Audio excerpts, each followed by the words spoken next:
আসসালামু আলাইকুম।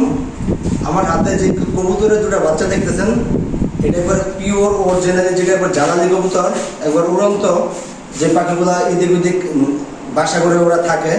তো এটা আজকে আমরা ধরলাম দুটা বাচ্চা। তবে এটা আমি উন্মুক্তভাবে পালবো না, আমার বাসায় কবুতর আছে, তো ওইটা থেকে আমি একটু হেল্প নেবো। যদি না হয় নিচেই মানে দেখা যায় হ্যান্ড ফিডিং করে খাওয়াতে হবে, তারপর দেখবো যে আসলে কীরকম হয়। তারপর আমি এটা খাঁচায় লালন পালন করবো। আর এমনিতে যদি কোনোভাবে পোষ মানানো যায়, যদি কারো কোনো আইডিয়া থেকে থাকে, অবশ্যই কমেন্ট করতে জানাতে পারেন। তো খুবই সুস্বাস্থ্য, একবারে খুবই স্বাস্থ্যবান দেখা যায়। এগুলো কীভাবে কী খাওয়ায় বলতে পারি না। দেখেন এই সিজনে আইসব কত বড় বড় দুটো বাচ্চা। তো এটা হয়তো বা মাদি হতে পারে, এটা নয়। তো এই ব্যাপারে কারো যদি কোনো আইডিয়া থাকে, যদি আমি উন্মুক্তভাবে পালি কি হতে পারে, যদি কোনো আইডিয়া কারো জানাতে পারেন। তবে আমি এটাকে আপনার এই খাঁচায় বন্দি করে পালার চিন্তা ভাবনা করতেছি।